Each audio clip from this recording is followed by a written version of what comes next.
Hi there! To celebrate the publication of Mystery at the Mansion, the new Thompson Twins book, Heidi and I thought that we would do a couple quick readings from it. So one of them is Chapter 1, Invitation. And I figured I'd start us off there, which goes like this. When people first heard about the Thompson Twins, detectives extraordinaire, they assumed they would be identical twins.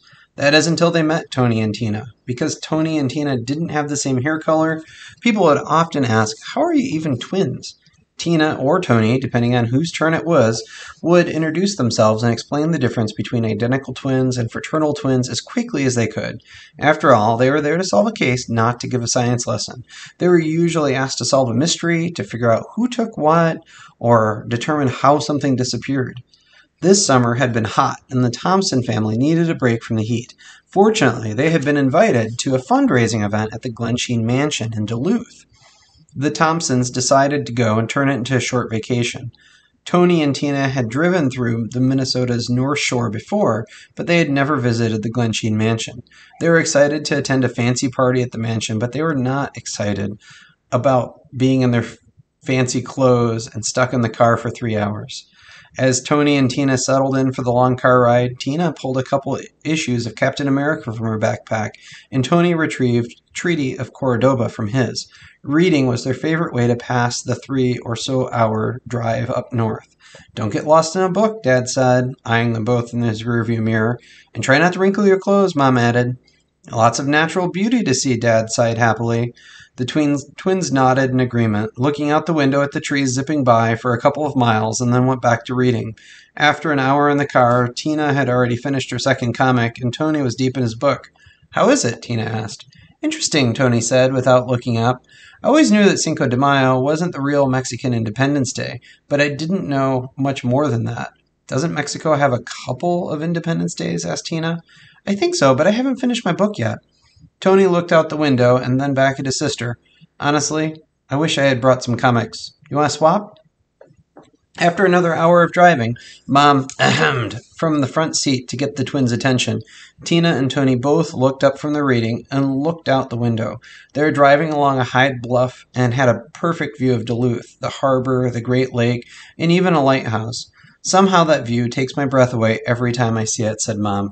It really is something, isn't it? Added Dad cheerfully. It is, said Tina. It sounds weird to say, but thanks for interrupting our reading. The twins put their comics away and looked out the windows as the Thompsons drove through Duluth. So how long until we get to the mansion? Asked Tony. About 15 more minutes, said Dad. We're almost there. Before they knew it, they were parked in front of the impressive Glensheen Mansion. The twins knew that mansions were big, and they had seen pictures of Glensheen before, but seeing it in person was much more impressive than they had imagined it would be. The Thompsons smoothed out their clothes and found the path to the house. They paused as they walked between the carriage house and the gardener's cottage. The carriage house stables were empty. On the other side of the path, the gardener's cottage formed a barrier between the parking lot and vegetable garden, sundial garden, rose garden, tennis courts, a huge green space, and even some beehives. What's that? Tony asked as he pointed to the large green space. Why, that's a bowling green, Dad said proudly. What's a bowling green? Asked Tony. It's for yard bowling, answered Dad. He was relieved he had read the guide to Glensheen Mansion before heading up here. What's lawn bowling? Asked Tony. It's kind of like bocce ball, right? Asked Tina. Yes, Mom laughed. The games are similar, though I'm sure people who play either would disagree how similar they are. From there, the path split. They could either go to the boathouse and the pier, where the setting sun glimmered off the lake, or they could head straight to the house. As they were deciding which way to go, a man ran up to them. He seemed out of breath. Excuse me, he said. Excuse me. Yes, asked Mom. This is a closed event, the man burst out. This isn't open to the public. I tried to get your attention when you parked your car, but then you were off like a shot. We're the Thompsons, said Dad. And we're invited to the gala. Oh, the man coughed politely. He looked at them skeptically. Well, I'll need to see your invitation, please. I'm Tina. This is my brother Tony.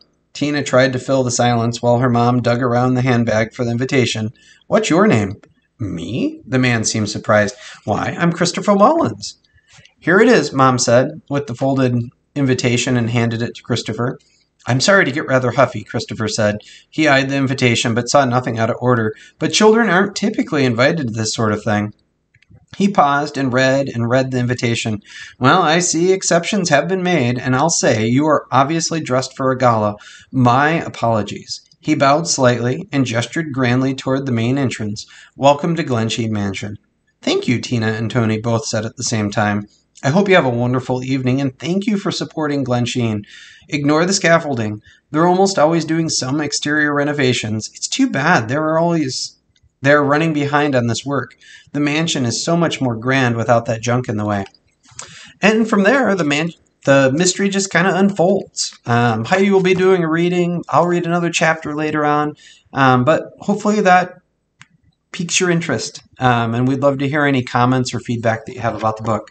Thanks so much.